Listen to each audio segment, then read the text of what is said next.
Você notou o Rei do Crime no episódio do Gavião Arqueiro? Vem que eu te mostro. O episódio começou mostrando a Echo criança, mostrando toda a juventude dela com o pai e o porquê dela ter se tornado essa anti-heroína. A gente vê que ela é uma menina surda, treinada em artes marciais, e logo no começo já tem aquela referência gostosa a outros filmes da Marvel, com a Echo perguntando se dragões existem. E onde que a gente descobriu que sim, dragões existem? Shang-Chi! Então logo na sua cara, no começo do episódio, aquela referência ao universo cinematográfico. Esse episódio continuou trazendo aqueles milhões de absurdos de roteiro, como, por exemplo, a Kate saber fazer uns bagulho nível Jet Li. E até o que foi mostrado, mano, ela só sabe lutar esgrima, tá ligado? E eu não sei se tu tá ligado, mas esgrima é tipo 3 passinhos pra frente, espeta e volta. É isso. Você vai ver um herói tipo o Gavião Arqueiro, o Capitão, sei lá, eles fazendo esses movimentos, tu entende. Os caras são treinados, tem soro, tem tudo. Ela é só a Kate Bishop. E uma ótima arqueira, é isso. E nem preciso dizer que o Clint acabou de fazer a menina cometer os 3 primeiros assassinatos da vida dela. Mas se tu ignorar isso, tu aproveita muito o episódio. Eu tinha falado anteriormente sobre como a direção da série é impecável. E, mano, aqui isso tá muito claro. Tem uma cena de perseguição dentro do carro, bem Baby Driver, onde a câmera dentro do carro vai girando, mostrando o Clint dirigindo. Aí a câmera gira, mostra a Kate, gira mais, mostra os carros atrás perseguindo. E ela vai girando e mostrando toda a cena acontecendo e toda a ação. A Kate tirando flecha pra todo lado, o carro explodindo, drift, tudo. Isso foi do caralho. Toda a trama do Clint perdendo a audição é foda. É genial o fato dele não tá totalmente surdo. Ele ouve, só que ele ouve ecos. E eu reclamo do roteiro meter umas paradas absurdas, mas, mano, os personagens estão muito bem escritos nesse episódio. Tá muito natural a relação do Clint com a Kate. E tem uma cena linda dela ajudando ele a conversar com o filho, porque ele não consegue escutar o filho falando na ligação. E ela vai escrevendo pra ele, e isso foi tão bonito de ver. Mas isso me alarmou pra uma coisa. Eu sinto muito, muito fortemente que o Clint vai morrer na série. Toda a questão dele falar repetidas vezes que ele precisa estar na família no Natal, que ele vai tentar ir. Este é o arco dele. E geralmente quando se deixa tão exposto qual é o arco do personagem, é porque no fim isso não vai acontecer, principalmente se é alguma coisa que vai trazer satisfação pra quem tá assistindo. Se a gente vê o Clint chegando no Natal, o arco dele foi concluído com sucesso, só que isso pra roteiro é pobre. Então eu tenho absoluta certeza que a gente vai terminar a série com o Clint morrendo, muito provavelmente pelas mãos da Echo, e o bastão sendo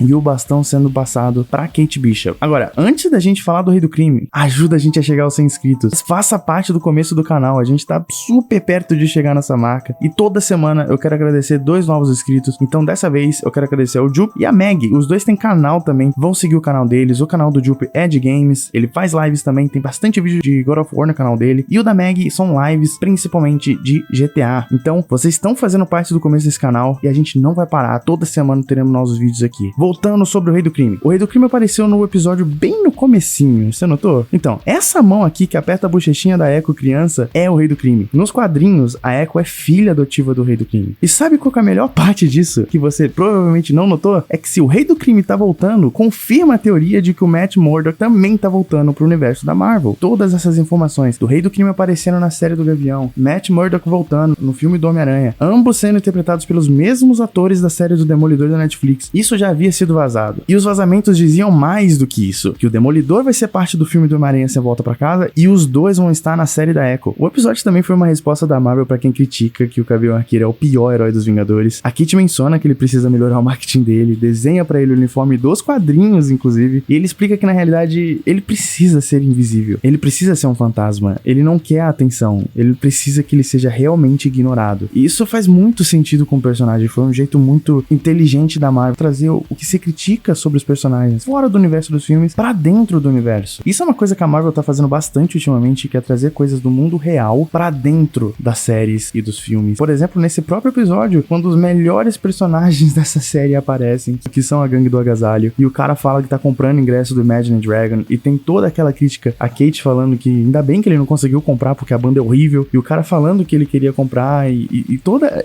essa questão que é debatida no Twitter hoje, por exemplo, se Imagine Dragon é uma banda horrível ou se é uma banda muito foda. E isso tá dentro do universo da Marvel também, ou seja, todo esse universo da Marvel de heróis do bairro, Demolidor, Gavião Arqueiro, agora Kate Bishop, o Spider-Man e toda essa galera nova que vai vir pra fazer parte desse universo da Marvel de lutadores de rua, de personagens de rua aqui na Terra, concentrado na Terra, não personagens espaciais, eles fazem parte do mundo que a gente vive. Eles são mais críveis, eles são mais verdadeiros. Teve outras coisas maravilhosas nesse episódio, como a flecha com a tecnologia PIN, que é do Hank Pym, a cena dos dois pegando o metrô, que foi uma puta referência pro jogo do Spider-Man de PlayStation 4. Então, olha como a Marvel tá pegando todos os elementos que ela tem disponíveis, os jogos, as séries, as antigas séries, os filmes, o universo real fora do cinema e trazendo tudo pra dentro do que é o universo Marvel. E isso é sensacional, isso é incrível. Não parece que a gente já tá no meio da temporada de Gavião Arqueiro, mas a gente tá, são 6 episódios no total, a gente já tá no terceiro. Então, no próximo, a gente já vai iniciar a segunda metade da temporada de Gavião Arqueiro. Provavelmente a gente vai ver como a Echo se relacionou com o Rei do Crime, como ela foi adotada por ele. Vamos ver, sim, Vincent D'Onofrio voltando como Rei do Crime. Vamos ver o Espadachim se encontrando com Clint. E provavelmente os dois já se conhecem. A gente não teve tempo no finalzinho do episódio pra ver a reação do Clint. Na verdade, o episódio termina antes dele sequer conseguir notar quem que tá com a espada apontada pra ele. Então isso vai ser desenvolvido logo no começo do próximo episódio. Então fica com a gente, porque no próximo episódio a gente vai estar aqui também pra fazer a review da série e trazer cada detalhe que você não percebeu. Então se inscreve no canal, porque no próximo episódio eu vou estar aqui com você com mais um vídeo.